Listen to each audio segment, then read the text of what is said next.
Hey, you guys. Today I am going to give you the very short version of how to apply for your DTV, which is the Destination Thailand visa, but the steps that you need to go through in order to apply with a focus on the Muay Thai soft power option. All right, you guys. So I have tons of other videos or a few other videos out in my Thailand playlist around the DTV, and I realized that you guys may just want the quick one-two punch of what to do, how to apply, and the steps that you need. So that's what this video is going to be. All right, you guys, welcome back to my channel. I'm Ali, your favorite eccentric, SLO-mad. I'm here to give you guys the tea. All right, so let's just jump right in. We've talked about the DTV so many times. You guys, if you don't know by now, I am officially a DTVer. I have my 5-year DTV visa with uh, Thailand. And I have been sharing on different videos how to achieve that. And so let's get right into what that is and what you need to do. So I won't spend a whole lot of time defining and describing. If you guys need a lot of the fluff and some of the other questions, please go refer to some of my other videos in my playlist and you'll get that information. All right, so start with the DTV, which again is the Destination Thailand visa. I am going to use my notes today. First thing that you want to do is decide what type of DTV you first decide what type of visa you want to get in general. So one of the places that you can do is the thaevisa.go.th. Scroll down. That's going to give you every type of visa in the different options.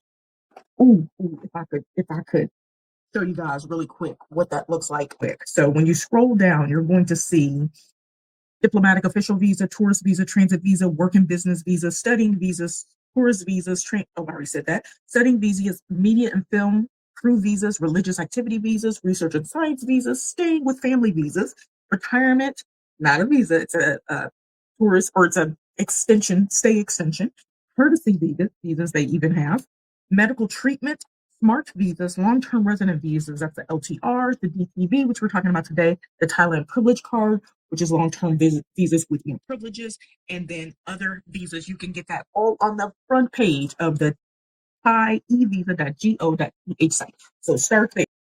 We'll focus on Muay Thai. Decide what type of DTV visa you're going to get. So now the DTV, and all you got to do is when you're on that page, click on those relative visa options, and it'll break down what is available. So the options that you have, what I know, the options for what you have for the DTV is the workcation visa, which is the digital nomad style, soft power being Muay Thai, cooking, or medical tourism, and then family DTV type visa. So if you've already gotten your DTV and you want to add family members, those are the options. So it's going to click on there. And then when you open that, it's going to tell you what you need. Okay, so let's talk about what you need to apply for the Muay Thai Soft Power DTV. And it lists it for you. Your bio data page of your passport or your travel document, whatever you use. That's the page with the picture and all your information on it. A photograph taken within the last 6 months. Document indicating your current location, which we'll kind of go through some of the other documents you're going to need because you have to be outside of the country in order to apply for the visa. You're also going to need financial evidence, so showing that you have the amount of 500,000 baht saved, which is about 15,000 and some change, in a bank account for the last 3 months, is what they say on the site. Some agencies will ask you to show it for 6 months. Just have it available for you and or your sponsorship letter, and then proof of confirmation for the to attend the activity that you're signing up under. So if you're going to Muay Thai, you're going to need the letter from the Muay Thai facility that you have paid and that they are affiliated. They've got all your information. You basically have signed a contract, right? Okay. So once you've got that, that's just the basic stuff on the site. Let's go through the list of additional things or things in that you're going to need to want to make sure that you have. So what I suggest is that you then pick a facility. So if you're doing a cooking class or whatever, do all that. So let's focus on Muay Thai. There are Muay Thai gyms all over. We can make a whole separate video for that. But for Muay Thai, pick the gym that you want to go to. Once you have decided with, using whatever information that you have gathered, I strongly encourage you to go on the websites or go directly to the school, see if they offer a DTV package, which means that they're already affiliated and they have been doing some of these processes or have been confirmed with the Thai embassy that they are affiliated or accredited organization, school, facility to utilize. Because you don't want to waste money. I mean, unless you just got it to waste. And in that case, get the LTR. So anyway, You want to go to the school, you want to reach out, contact. And a lot of the schools that are affiliated have a website which allows you to pre-qualify. You can go on, type in some information. They ask you right out the gate, these are things that you're going to need, which is the step that I just read. Once you have decided on a facility, meet with them, go visit it, determine who you're going to be talking with. That's what I did. I found out who who would be assisting me, who would be filling out the letter, and got more information, get all your questions answered, understand what you need to do in order to fulfill that requirement, or attend that school. And hopefully you pick a cultural option that is something that you're actually interested in. For me, it was Muay Thai because I want to get in shape. So I was like, this is perfect. Let's do the Muay Thai. Then, while you're there, sit with whoever is going to be assisting you and ask them, say, this is what I have. Will this work? So, depending on the bank or, your letters, or, if you're doing workcation, if you're using an agency, and not saying that you have to use an agency, you do not. Some people are successful without. But if you are, especially if you're going with a cultural activity that is approved by the Thai embassy, that at least confirm with that facility that you have what you need for them in order to get the paperwork that you need for the DTV. Decide if you're going to fill out the application yourself, or if that facility offers assistance with filling out your application and what that fee is. I personally was going to do it all myself, but then decided, once I saw some of the other information and they were asking me because I had money in different accounts, and I decided to go with the facility being my agent. The agency fee was 4,000 baht, which comes up to about $114. For me, it was worth it. You don't have to do that by no means. Okay. But decide if you're going to do that. Once you have decided you got everything, you know what you need, go ahead and confirm when it's appropriate to pay the organization to start the paperwork for you. You can wait until right before you're about to apply, online, or doing it in advance, whatever, and say, hey, I will contact you when I'm ready to apply. Okay. Once you've done that, I then strongly encourage you to ask that facility which embassy, city specifically, they suggest you fly to. If you're already in Thailand, this is if you're in Thailand, or if you're somewhere else in the world, and because there are some embassies where you might have a little bit more difficulty, and they will suggest that you fly somewhere else to apply. So just ask the school, say, hey, who are you affiliated with that you know? Like, if you're in the US, if you're in the UK, you're in Australia, you're good. You're in Singapore, you're good. You know, certain places, that you probably won't have an issue. But if you're in Thailand and you're thinking, oh, I want to go to Cambodia, or I'm going to go to Laos, or, I'll fly down to Malaysia, ask first who they have an affiliation with.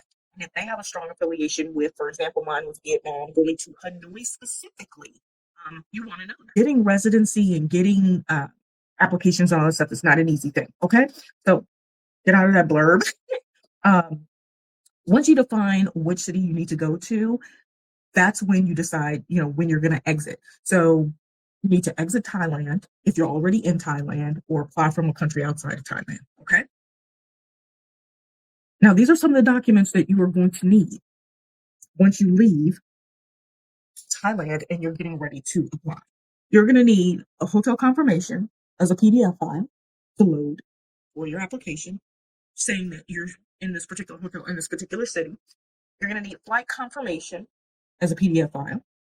You're going to need your 6-month transaction history from your account, 3 months, whatever. For me, it was 6 months that I needed to provide, and it could not be screenshots. So you're going to need to wait until you actually get the actual statement from the bank. For me, the reason I had a couple little caveats is because one of my accounts was on a 3-month, so quarterly statement, and one was on a month to month. The account that had the funds in it was on the quarterly.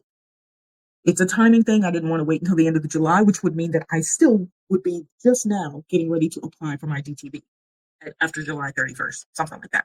I didn't want to wait. Wanted to get it done June. Okay. So you want to make sure you know when your statements come out, when they're available to you. Because once you have that, then you've got to download that and include that as part of your application. You're going to need your boarding pass after you arrive in the country and city that you are planning to go to apply. Since I was going to Vietnam, once I was in Hanoi, once I had my actual boarding pass, I took a picture of that and sent that over. You're going to also need your immigration stamp from the place that you flew to. I took a picture of the stamp right out of my passport. And then go and set up your account on your thaievisa.go.th site.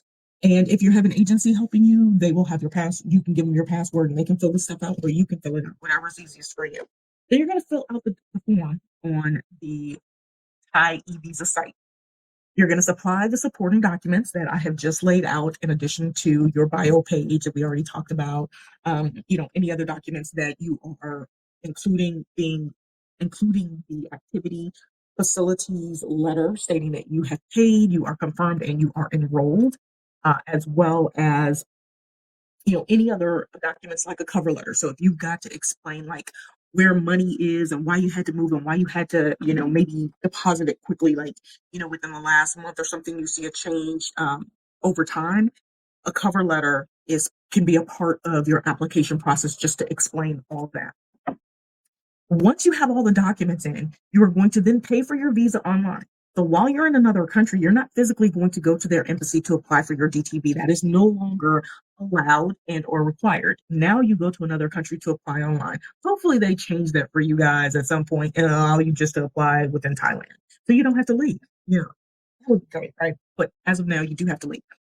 Pay for your visa online. Once you pay for your visa online on thaievisa.go.th, it'll say, it'll say waiting for payment once payment is submitted or payment received. And then it'll show, that the little button will become available for you to submit your application. Once you've submitted your application, then it goes into wait/processing status. Now, one thing I want to share with you guys is if you're using an agency and they are filling out paperwork for you, and I say this in other videos, please make sure you look over what they filled out before you submit because you are liable for any information that they put in. You want to make sure everything is spelled correctly, check your name, check your name, check your name. Make sure it matches your passport documentation, okay? Little things could get you rejected. And often when you pay the Thai baht fee for the visa, which is 10,000 baht, which is 340 USD, that's not refundable. So you're not going to get that back. Okay. So now you're just going to wait for processing. For me, y'all, it took 3 days. It took a while for me to get my payment submitted because they were having issues with the website. I submitted at 10 p.m. on a Wednesday. Thursday, I saw a notification that they had received the application. Uh, Friday, nothing, of course. Then we ran into the weekend. And then Monday, 4 p.m., it was like 4:47 p.m. I happened to check and boom, approved visa. Okay. Once you get approved, you'll get a PDF and an email. Well, let me just say this. If there are things that the embassy needs, they will email you and request it or put it in your accounts that you've created on the Thai evisa.go.th site. Go and check there and just make sure that there's no other requirements, but you'll get an email and you can go and check and then see if you need to upload anything else, see if they're, if everything is good to go. Once you receive your approval or rejection, if it is approval, then you move forward. You'll get the visa PDF in email. Take that visa PDF, print it, and or screenshot. It's a one pager. It's got your visa number on it. It's got your passport number on it, your bio data, so your name, date of birth, what country you're from, so on and so forth. All of that is going to be on there, and it is going to show your DTB and then show whatever status it needs to include. Couple of tips, and then you're good. Then you can come back to Thailand. So with that being said, do not re-enter Thailand until your visa is approved. If you enter Thailand before your visa is approved, it could potentially have an effect on your visa process because then they'll get an alert that that passport number has entered the country and the visa is still in process and you're supposed to be outside of the country. Okay. So do not enter until you are approved or disapproved. Also, do not leave the country that you are applying from. You can go to a different city, likely, but you need to remain in the country that you are applying from to get your DTV. Okay. Hopefully that makes sense. Hopefully I say that right. The visa process can be as fast as 3 days. I don't know, I haven't heard of anyone getting it any quicker than that. I got it in 3 days, and I'm only counting 3 business days, not the weekend. So 3 business days, Thursday, Friday, and I got it the end of business day on Monday. I've seen people say that it took a month for them to get their visa, and with or without complications, but in different locations. That's why it's important to know some of the best locations to apply in. And Hanoi, Vietnam has, from what I have heard across the board, has been one that is spectacular.